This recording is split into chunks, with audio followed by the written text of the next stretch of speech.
लंबी कार्यसूची को देखकर आसानी से अभिभूत महसूस किया जा सकता है। सब कुछ महत्वपूर्ण लग सकता है, लेकिन हर कार्य को तुरंत पूरा करने की आवश्यकता नहीं होती। कुशलता का रहस्य प्राथमिकता निर्धारित करने में है, और इसके लिए एक शक्तिशाली उपकरण है आइजनहावर मैट्रिक्स। ये मैट्रिक्स कामों को 4 हिस्सों में बांटने में मदद करता है। पहला है अर्जेंट और इम्पोर्टेंट, मतलब जरूरी और तात्कालिक। इसमें वे काम आते हैं जो अभी करने ही पड़ेंगे, जैसे डेडलाइन वाले असाइनमेंट्स या कोई इमरजेंसी।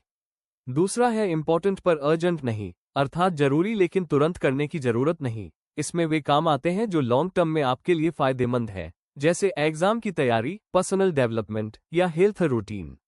ये वो चीजें हैं जो आपको धीरे धीरे सफलता की ओर ले जाती हैं। फिर आता है तीसरा, अर्जेंट पर इम्पोर्टेंट नहीं या तात्कालिक लेकिन उतने जरूरी नहीं। ये वे काम होते हैं जो देखने में बहुत जरूरी लगते हैं लेकिन असल में आपके लॉन्ग टर्म गोल्स में कोई बड़ा योगदान नहीं देते, जैसे अचानक आए इंटरप्शन या छोटे मोटे एडमिन काम।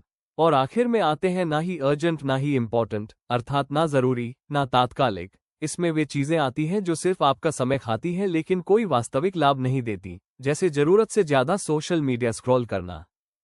मनोवैज्ञानिक दृष्टिकोण से हमारा मस्तिष्क महत्व के बजाय तात्कालिकता पर अधिक प्रतिक्रिया करता है।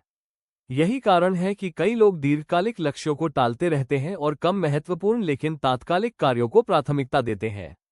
इससे बचने के लिए मानसिकता में बदलाव आवश्यक है। हमें तात्कालिक संतोष की जगह दीर्घकालिक लाभ, डिलेड ग्रेटिफिकेशन, को चुनने की आदत डालनी होगी।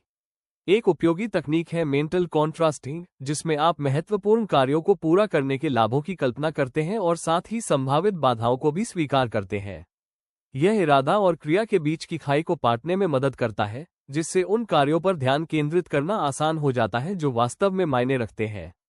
इस मैट्रिक्स के माध्यम से कार्यों का संगठन करके आप संज्ञानात्मक अधिभार को कम कर सकते हैं, अंतिम समय के तनाव से बच सकते हैं और निर्णय लेने की क्षमता में सुधार कर सकते हैं। ये सुनिश्चित करेगा कि आप लगातार उन कार्यों को प्राथमिकता दें जो आपके दीर्घकालिक सफलता में योगदान करते हैं।